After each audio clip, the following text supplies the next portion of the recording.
Muy bien, esta es la sexta clase del curso del método económico de Lino LaRouche. Y esta clase, siendo hoy el 4 de julio, que es el Día de Independencia de Estados Unidos, quería platicar un poco sobre los conceptos de felicidad y justicia, que son los orígenes del sistema americano de economía. De la misma manera que vimos que con Hamilton y con la idea del sistema americano de economía se plantea una alternativa fundamental al sistema británico colonial. Esto tiene su contraparte, o más bien yo diría el fundamento, en el aspecto filosófico.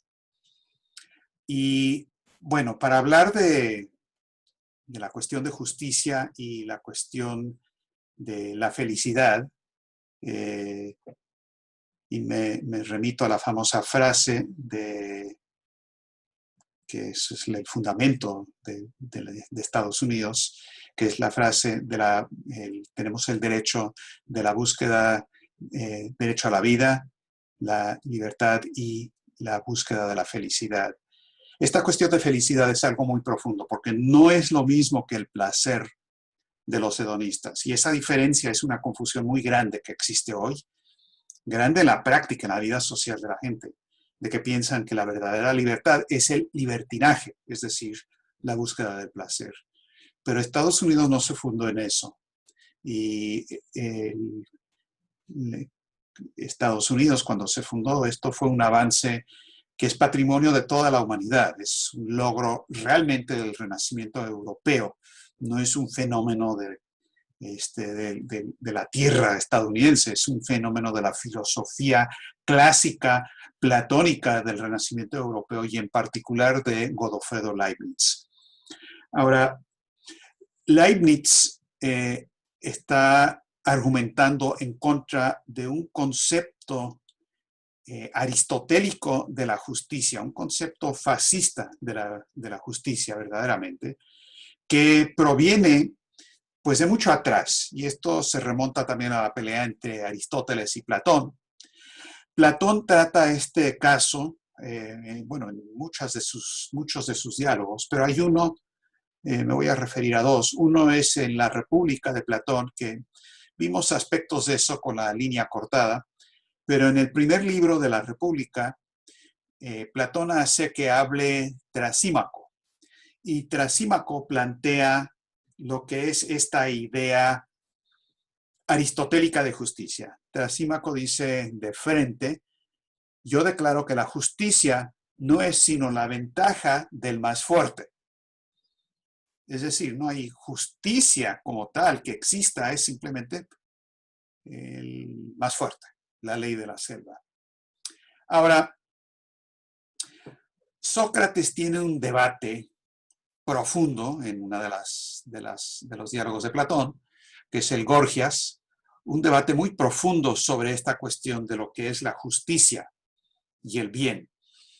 Y en este diálogo que es el Gorgias, Sócrates primero habla y debate con Gorgias, le pregunta, bueno, ¿qué es el bien, qué es la justicia? Y Gorgias no le puede responder adecuadamente, lo hace trizas. Sócrates luego habla con Polus, que pasa lo mismo, pero luego entra Calicles, y Calicles es el peor de todos. Calicles es un sofista total, es decir, que solamente las palabras valen, solamente lo que dice uno y las palabras es lo importante, no las consecuencias. Y es un experto Calicles en retórica. Entonces, tiene una discusión con Sócrates de la siguiente manera. Le dice Calicles, medio mofándose de Sócrates, y conste que esto es un diálogo que ocurre cuando Sócrates va camino al tribunal para el juicio, donde terminan condenándolo a la muerte, ¿no? Entonces, esto es inmediatamente previo a ese caso, la apología y todo lo demás. Entonces, Calicles le dice lo siguiente. Le voy a leer unas citas para que tengan una idea de que lo que vemos a nuestro alrededor hoy, en las palabras de Pompeo o en las declaraciones del derecho a prevenir de los británicos, es decir, a intervenir de ese aspecto del llamado mundo unipolar, los que dicen, no, yo tengo el derecho de intervenir. Mi uni vale más que el tuyo. Entonces, no hay multis, no hay pluris. Yo soy el uni. Ese es el argumento de Calícles. Dice lo siguiente, de manera sarcástica. Le dice, en verdad, querido Sócrates, y no te irrites conmigo, pues voy a hablar en interés tuyo. ¿No te parece vergonzoso estar como creo que te encuentras tú y los que sin cesar llevan adelante la filosofía? Pues si ahora alguien te toma a ti o a cualquier otro como tú y te lleva a la prisión diciendo que has cometido un delito sin haberlo cometido, es decir, Calícles sabía muy bien lo que iba a pasar. Se te dice que has cometido un delito sin haberlo cometido, sabes que no podrías valerte tú mismo, sino que te quedarías aturdido y boquiabierto sin saber qué decir. Y ya ante el tribunal, aunque tu acusador fuera un hombre incapaz y sin estimación, serías condenado a morir si quisiera proponer contra ti la pena de muerte. Entonces, esto ya es una amenaza de muerte que le está dando Calícles como parte de su argumento a Sócrates. Y luego sigue Calícles, dice, pero amigo, hazme caso, cesa de argumentar, cultiva el buen concierto de los negocios y cultívalo en lo que te dé reputación de hombre sensato. Deja a otros esas ingeniosidades que, más bien, es preciso llamar insulceses o charlatanerías, por las que habitarás en una casa vacía. Imita no a los que discuten esas pequeñeces, sino a los que tienen riqueza, estimación y otros muchos bienes.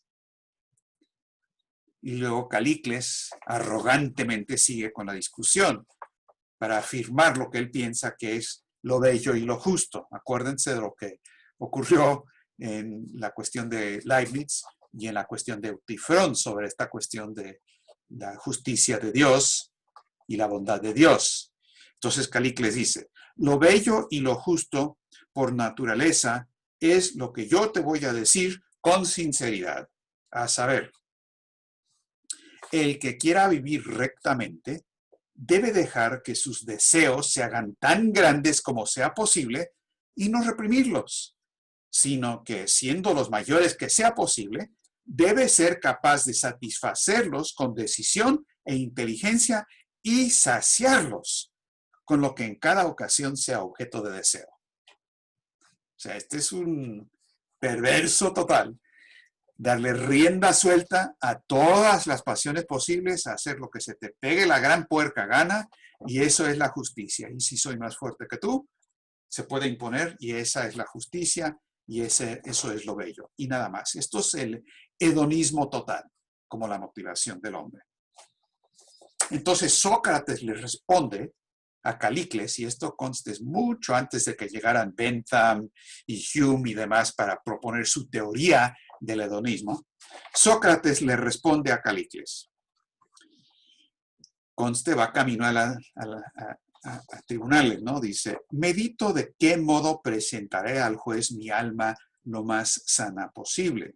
Está hablando de ese juez, el juez divino. Dice, despreciando pues los honores de la multitud y cultivando la verdad, intentaré ser lo mejor que pueda mientras viva y al morir cuando llegue la muerte.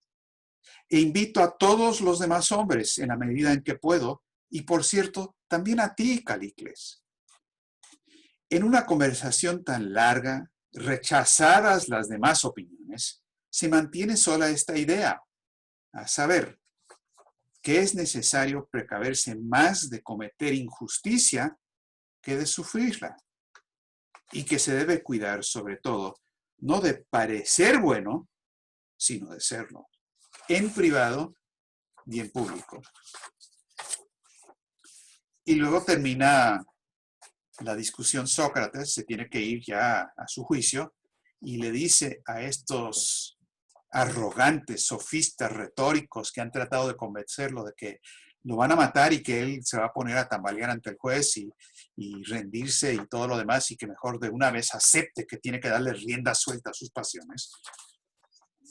Lo que le dice Sócrates es lo siguiente.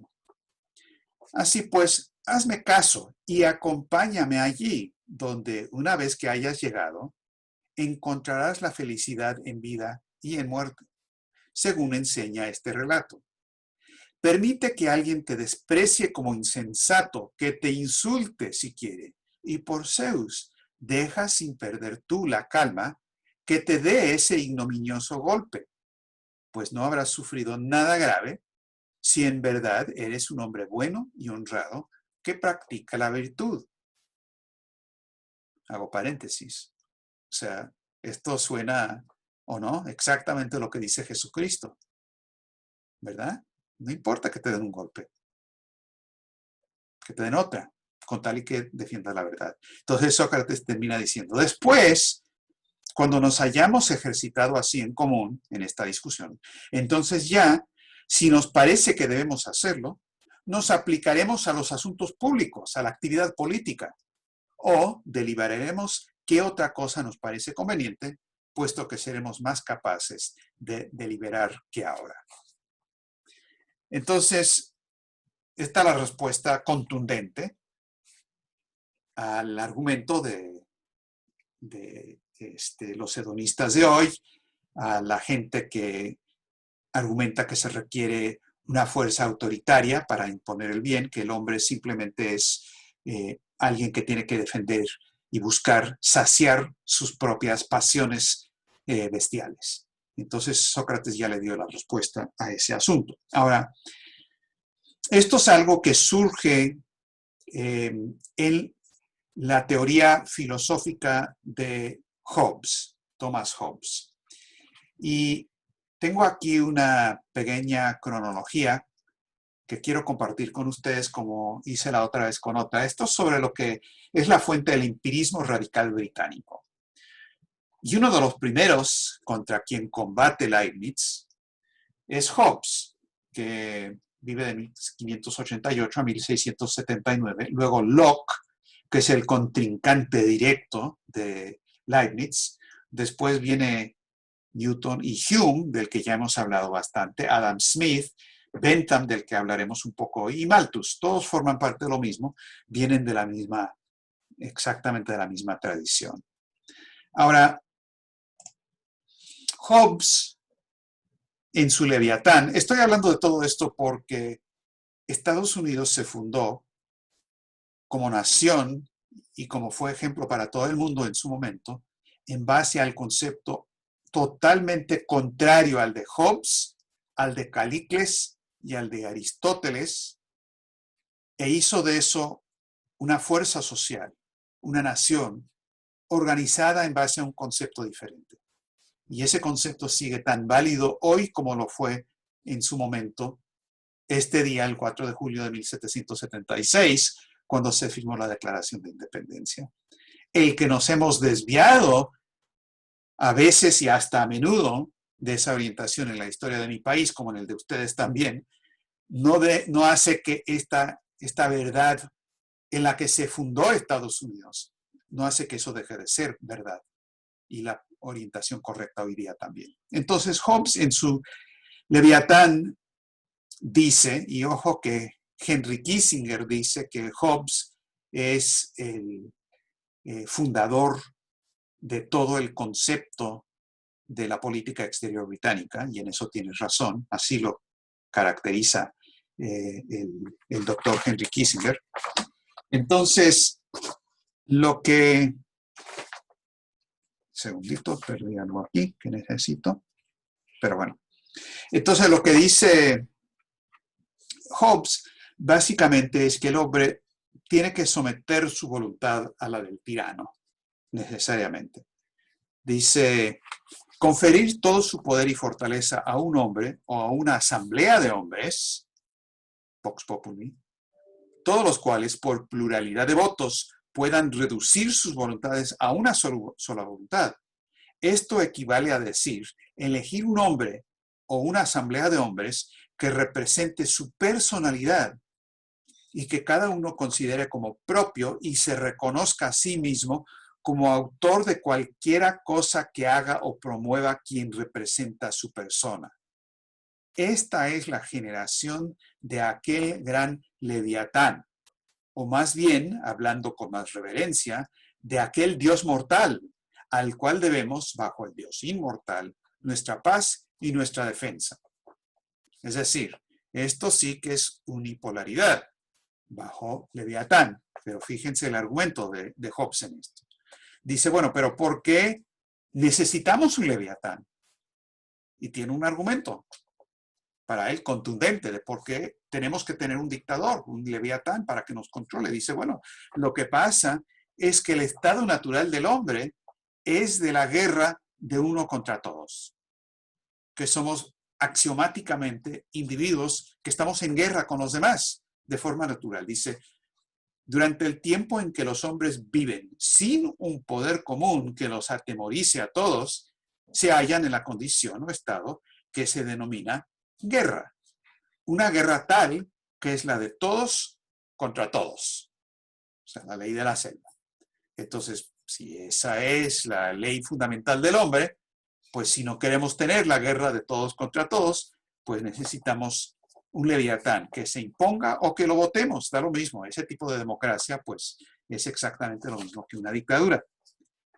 Pero bueno, uno se puede preguntar, bueno, ¿pero por qué el hombre va siempre hacia la dirección de la guerra? Hobbes tiene la respuesta a eso. Siempre vamos hacia la guerra porque lo que es el hombre es simplemente la persona que sigue sus pasiones y sus deseos, como Calicles, ¿verdad? Dice Hobbes, el apetito privado es la métrica del bien y el mal.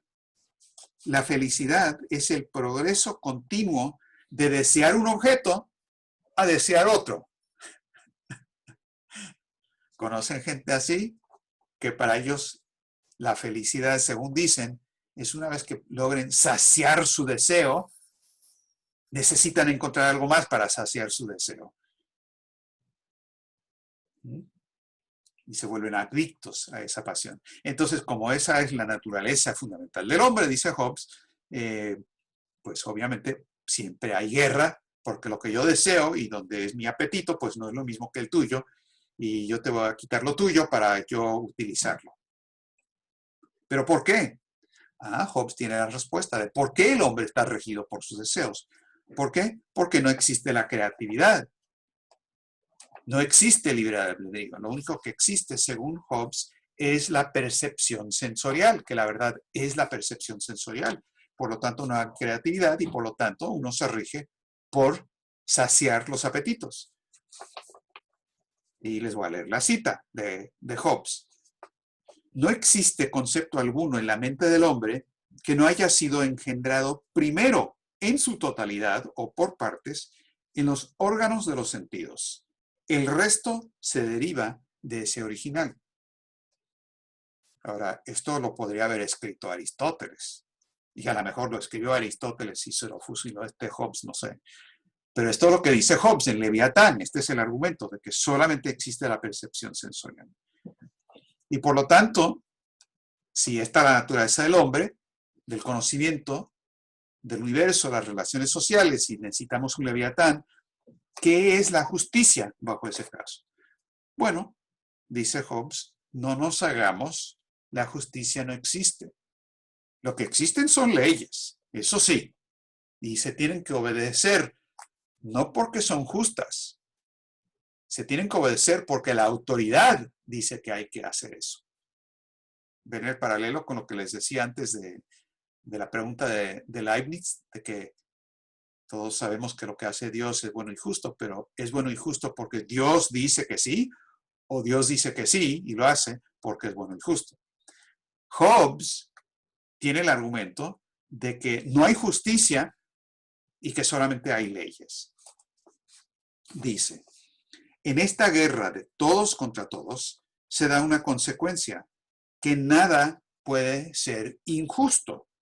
Las nociones de derecho e ilegalidad, justicia e injusticia están fuera de lugar. Donde no hay poder común, la ley no existe. Donde no hay ley, no hay justicia. Es decir, no pueden haber leyes injustas. son leyes y se obedecen porque lo son. La definición de justicia para él es simplemente lo que se apega a la ley. Ahora, resulta que esto es exactamente la doctrina que se enseña en todas las facultades de derecho. La gente dice, te enseñan que la ley es simplemente ir compilando el derecho positivo, los precedentes en derecho y lo que está escrito en la ley. Y la ley simplemente es lo que decide la población a través de sus gobernantes y lo ponen en un documento, llámese constitución, llámese artículos de la ley o lo que sea, y eso es lo que es. Pero no hay tal cosa, nos dicen, como ley natural. No hay nada superior. No hay justicia, no hay un concepto de que algo es justo e injusto. Es si sigue según las leyes o no sigue según las leyes. Todo es procedimiento. No nos vengan con verdades. Vengan, porque no hay, vengan con procedimientos. Si eso se apega a la ley, va. Y por más justo que sea y no se apega a la ley, ni modo. Entonces, este es el argumento, si se acuerdan, en el Mercader de Venecia, ¿verdad? De que dice, no, pues la ley me dice que me deben una libra de carne, la voy a cobrar, hasta que Porcia, con su discurso, apela a un concepto superior, divino de justicia, que es más grande que las leyes escritas y establecidas por el hombre. Entonces, este es el concepto de justicia que presenta Hobbes y es exactamente lo contrario de lo que es la base de, en la que se fundamenta Estados Unidos y la Constitución de Estados Unidos en particular. Ahora, el verdadero fundador, el padre fundador de Estados Unidos, sí, George Washington, Benjamin Franklin, pero verdaderamente es Leibniz, un alemán que es tan prócer de ustedes como lo es mío. Es una figura universal, con ideas universales. Él es el que desarrolla las ideas de economía física, que ya hemos hablado y hablaremos más. Establece lo que es la fuente de la riqueza en términos del desarrollo de la capacidad productiva del trabajo. Se pelea en contra de Locke, se pelea en contra de Bentham, se pelea en contra de Newton también, como veremos. Y desarrolla la idea de la creatividad del hombre, expresada a través del desarrollo de máquinas movidas por calor para que haga que las fuerzas productivas del hombre vayan avanzando. Ahora, resulta que los padres fundadores de Estados Unidos eran unos estudiosos de Leibniz. No es cierto que eran simplemente unas personas analfabetas y que decidieron que querían ser libres y que no querían tener el mundo unipolar de los británicos y que querían la multipolaridad y que nosotros aquí vamos a hacer... No era eso, de ninguna manera, era un concepto totalmente contrario. Si uno estudia, por ejemplo, el caso de James Logan, James Logan vive de 1674 a 1751. Él muere antes de la Declaración de Independencia. Él fue el secretario privado de William Penn, que fue uno de los fundadores de Pensilvania, de Estados Unidos. Benjamin Franklin, lo visitó a Logan muy a menudo. Y Logan escribió ensayos enteros en defensa de Leibniz y en contra de Locke. Es decir, no era ningún analfabeta, era una persona que conscientemente estaba argumentando que tenemos que basar lo que estamos haciendo aquí en estas colonias en Leibniz y no en Locke. El propio Benjamin Franklin, que nace en 1706 y muere en 1790, establece la Sociedad Filosófica Americana que se basa en estas ideas de Logan, de William Penn y otros, es decir, en las ideas de Leibniz. Washington y Hamilton, en el trabajo que hacen ellos, establecen en la misma Declaración de Independencia del 4 de julio de 1776 esta idea que se habla siempre, life, liberty and the pursuit of happiness, que es defensa de la vida, la libertad y la búsqueda de la felicidad.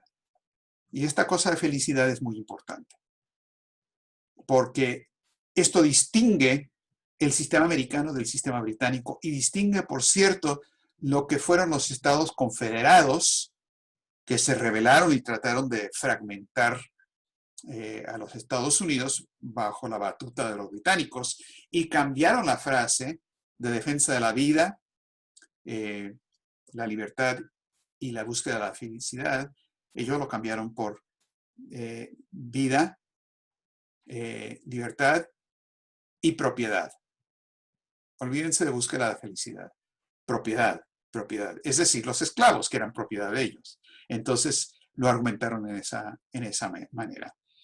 Ahora, todo esto sigue siendo la pelea central, que vemos todavía en Estados Unidos y en el mundo entero. Y quiero tomar el caso del promotor de la idea contraria, que es Bentham, de la idea del hedonismo, del cálculo hedonista o el cálculo felicífico, con la idea contraria de lo que es la felicidad a la de Leibniz, porque lo que decía Bentham, que como les decía, vivió de 1748 a 1832, él fue un niño prodigio.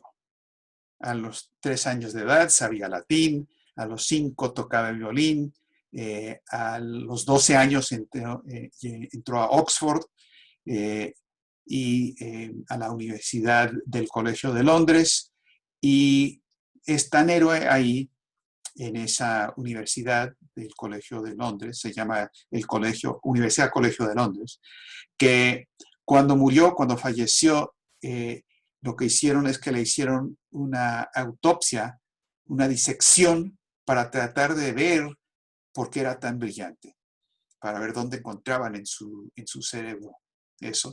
Y lo que hicieron es que hicieron de él una momia, en serio, hicieron una momia de Bentham, y tan es así que cada año que se reúne la Sociedad Filosófica Británica, sacan a la momia de Bentham para que esté presente en las reuniones de la Sociedad Filosófica. Y si no me creen, les quiero enseñar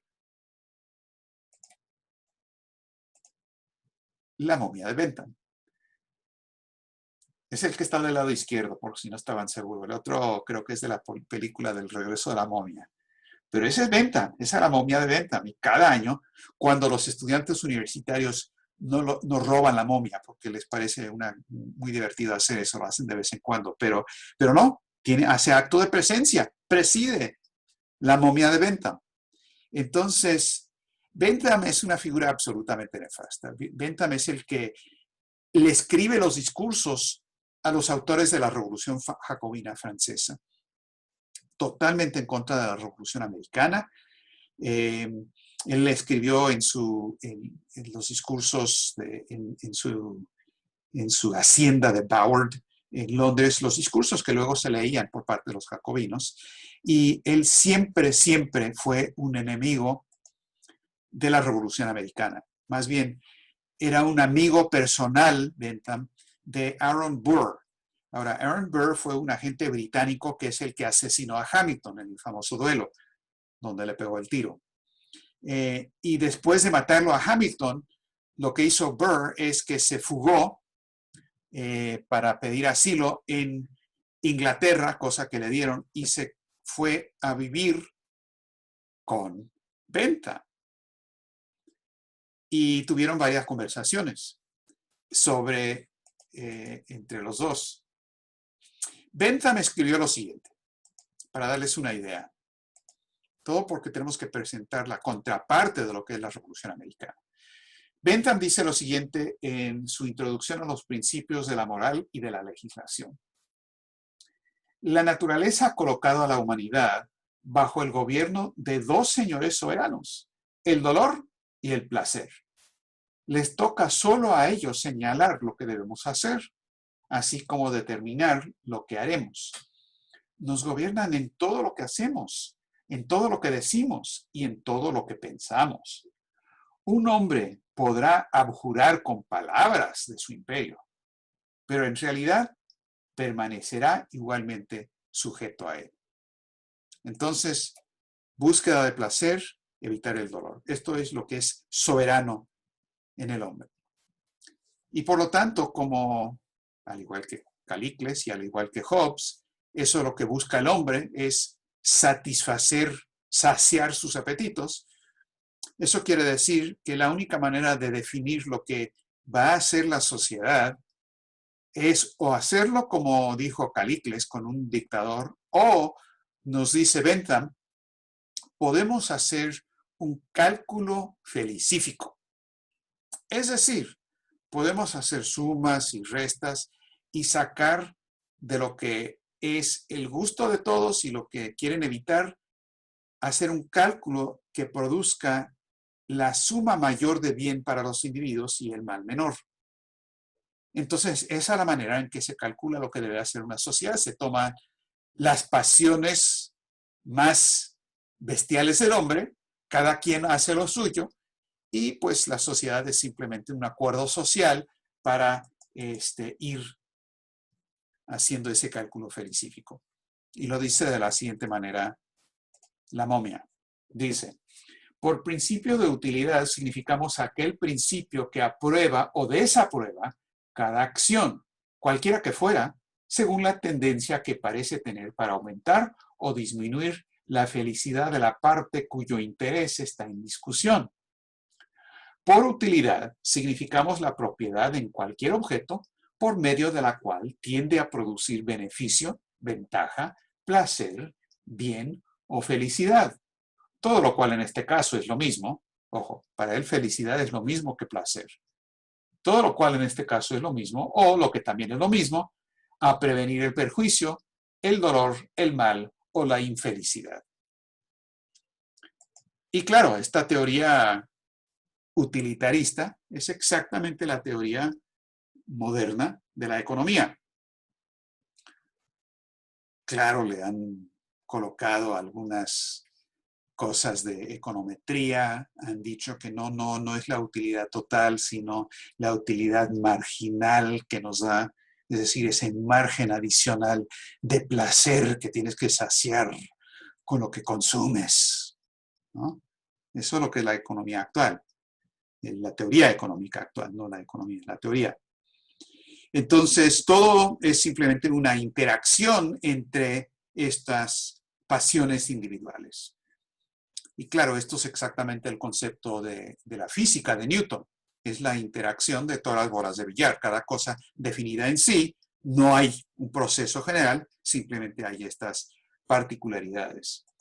Y para regresar a lo de Bentham, dice lo siguiente. Dice, la comunidad, por ejemplo, en la sociedad, la comunidad es un ente ficticio, compuesto de los individuos que se considera que constituyen su membresía, por así decirlo.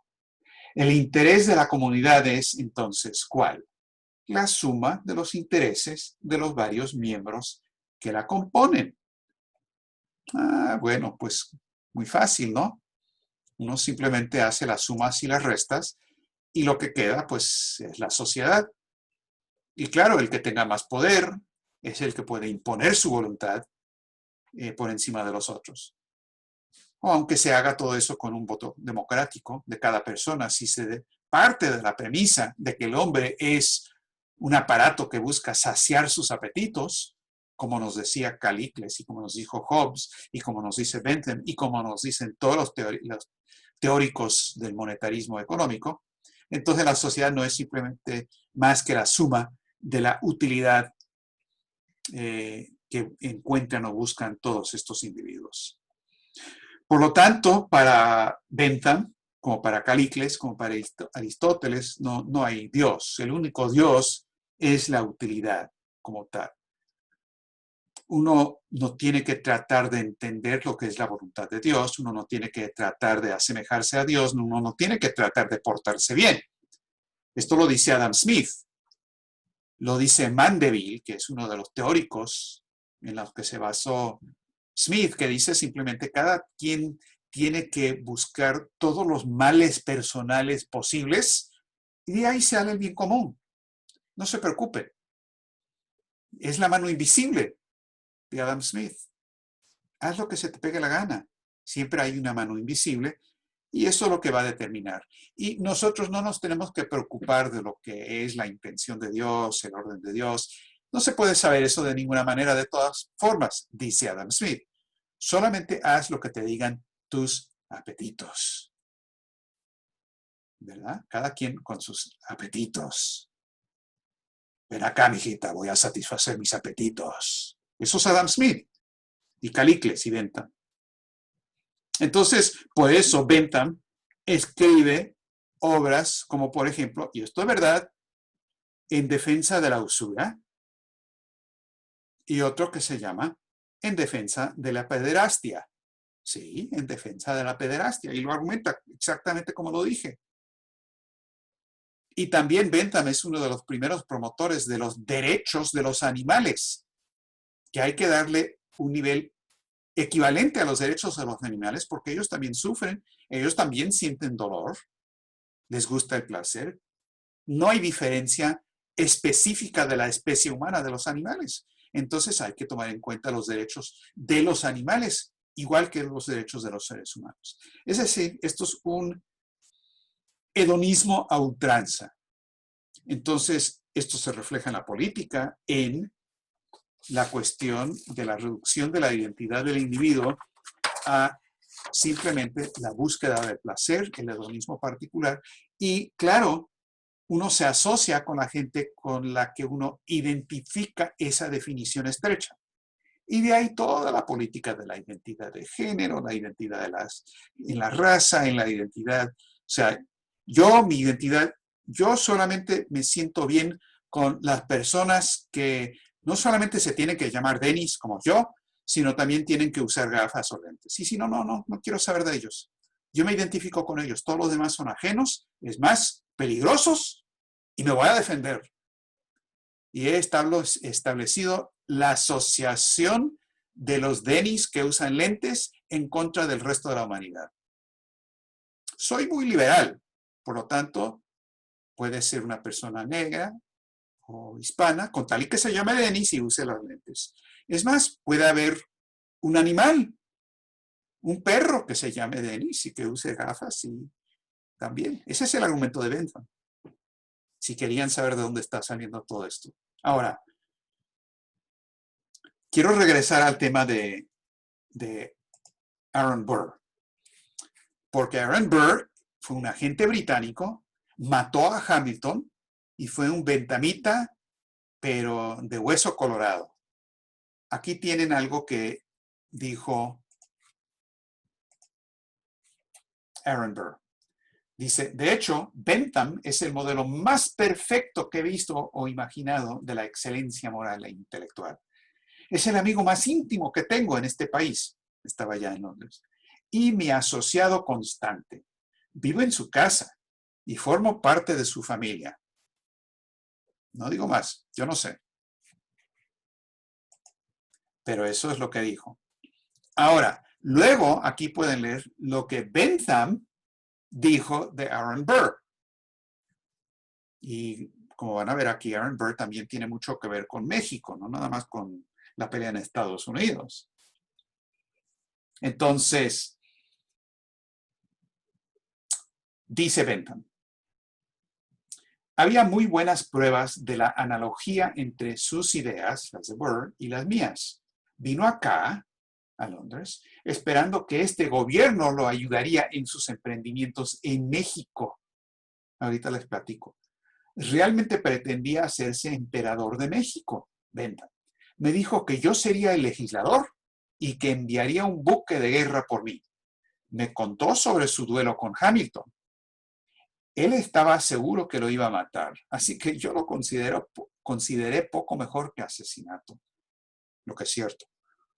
Parecía ser un hombre de una prodigiosa intrepidez y si su proyecto llegaba a fracasar en México, pretendía establecer una monarquía en Estados Unidos. Dijo que los mexicanos lo seguirían como una bandada de gansos. Este es el asesino de Hamilton, que también consideraba a los mexicanos como una bandada de gansos. Entonces, ¿Cuál es la diferencia en el concepto de estos señores de felicidad o de placer y el concepto que sale empotrado en la Declaración de Independencia? Bueno, contrasten lo que dice la Declaración de Independencia de Estados Unidos al respecto y lo que dice John Locke, que es el enemigo de Leibniz y es el contrincante total de la independencia de Estados Unidos, de la siguiente manera, para que vean lo que es la pelea fundamental que estamos viviendo todavía hoy en día. John Locke, en 1689, en su segundo tratado sobre el gobierno civil, dice lo siguiente: el individuo busca y está dispuesto a juntarse en una sociedad con otros que ya están unidos o que desean unirse para la preservación mutua de sus vidas, sus libertades y su patrimonio, que yo identifico por el nombre general propiedad. Si quieren saber de dónde salió la Confederación Esclavista y su declaración de independencia, que habla de la libertad, la vida y la propiedad, es puro Locke. Propiedad. ¿Qué dice nuestra Declaración de Independencia de Estados Unidos? Esta frase la conocen. Sostenemos como evidentes estas verdades, que todos los hombres son creados iguales, que son dotados por su creador de ciertos derechos inalienables, que entre estos están la vida, la libertad y la búsqueda de la felicidad. Ahora, estas no son palabras. Cuando la Declaración de Independencia de Estados Unidos habla de felicidad, está hablando del concepto leibniziano de felicidad, transmitido a través de Logan, transmitido a través de Penn, transmitido a través de Franklin, a través de Washington, a través de Hamilton, el Hamilton que Burr asesinó, el Hamilton que el amigo de Bentham, Burr, asesinó.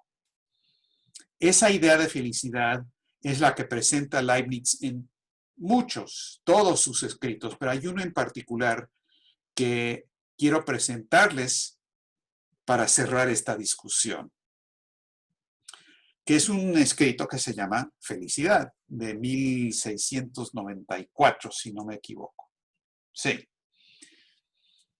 A ver, para Leibniz la idea de la felicidad es algo que va en contra de la idea de la percepción sensorial y en contra del hedonismo.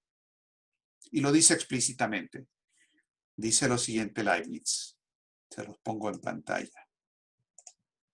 Dice, la felicidad es un estado duradero de placer. Es por esto que uno debe rehuir de los placeres de los sentidos como uno rehuye de un extranjero, o más aún, de un enemigo adulador.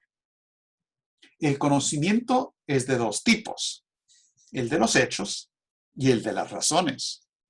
El de los hechos es la percepción, el de las razones es la inteligencia. Los placeres de los sentidos que más se acercan a los placeres de la mente y son los más puros y los más ciertos, son los de la música y los de la simetría. Si es que se preguntaban por qué insistimos tanto en el movimiento Larouche en Kepler y la geometría y por qué tanto en los coros, bueno, ahí está, ya nos lo había recomendado Leibniz. Entonces, para Leibniz, la felicidad no se encuentra en la percepción sensorial ni en el hedonismo. Lo que nos dice más bien es que Dios, el creador, ha creado un universo cognoscible por el hombre. Que el hombre es capaz de entender a través del uso de su recta razón la composición del universo. No es algo que no lo puede entender. El hombre ha sido dotado por Dios de esa capacidad de entender el proceso de creatividad, porque comparte esa creatividad.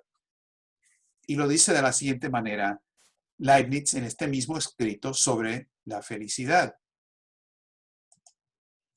¿Por qué estará hablando de esto cuando habla de la felicidad? Bueno, dice, mientras más desea una mente conocer el orden, la razón, la belleza de las cosas que Dios ha producido, y mientras más es movido a imitar este orden en las cosas de Dios, perdón, en las cosas que Dios ha dejado a su dirección, más feliz será.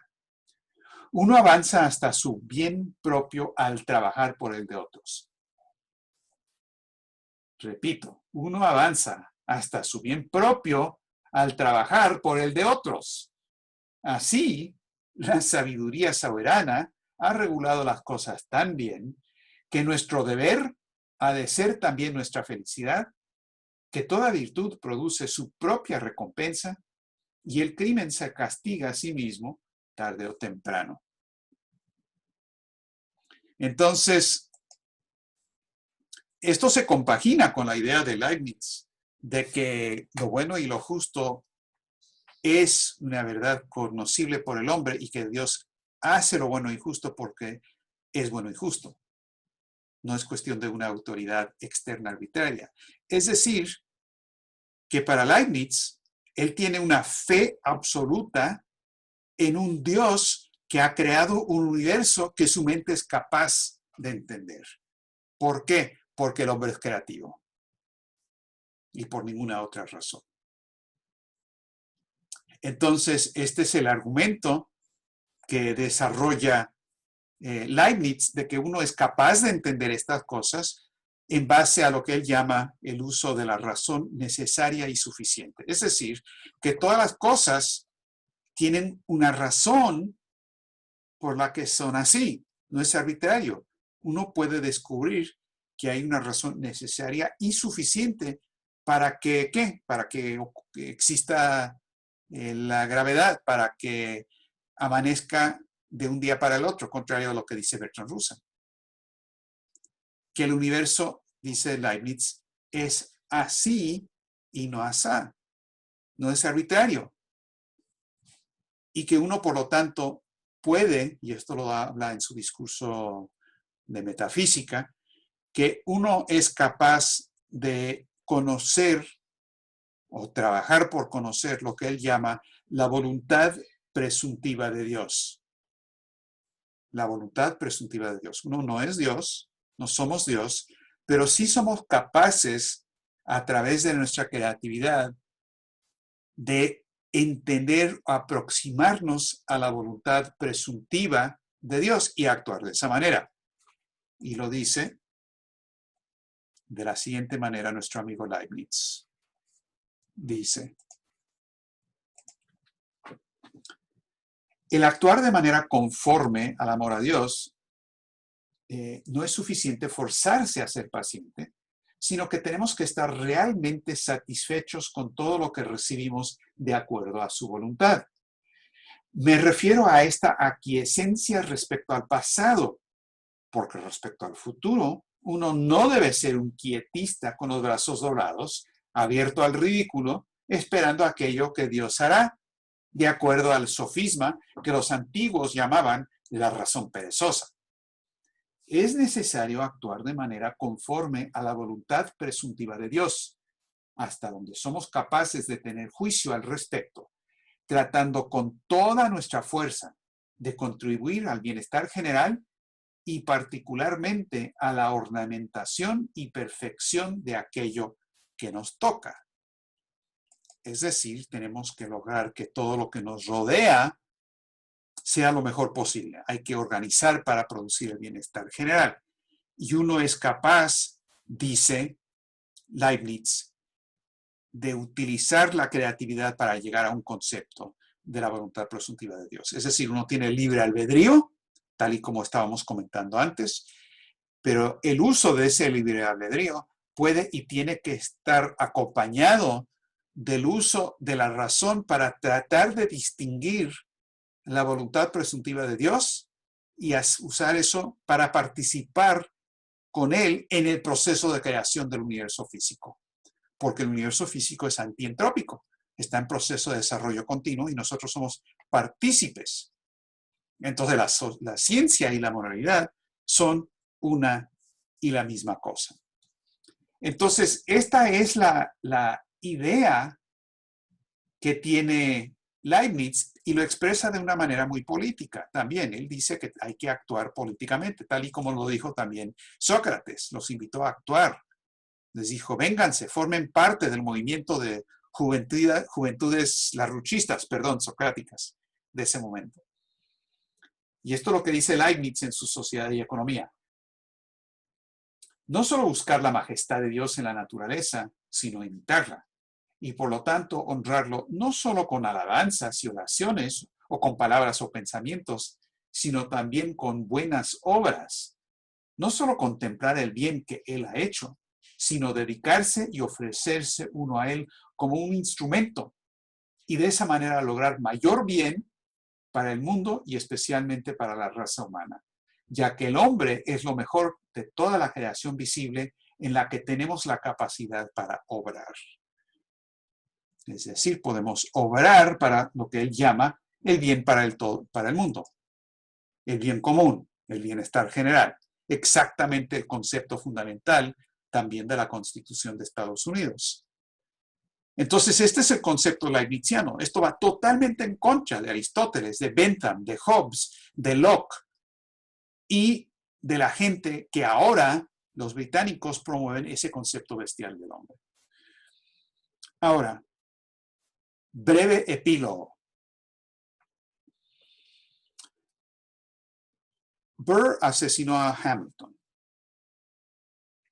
Y la pregunta es si Bentham y los seguidores de Bentham lograron asesinar las ideas de Leibniz. Es decir, Hamilton murió, asesinado. Pero la pregunta es que, además de los esfuerzos que realizaron los británicos con Bentham y Smith y Malthus y todo lo demás, si han logrado destruir estas ideas de Leibniz. Y creo que la mejor respuesta a eso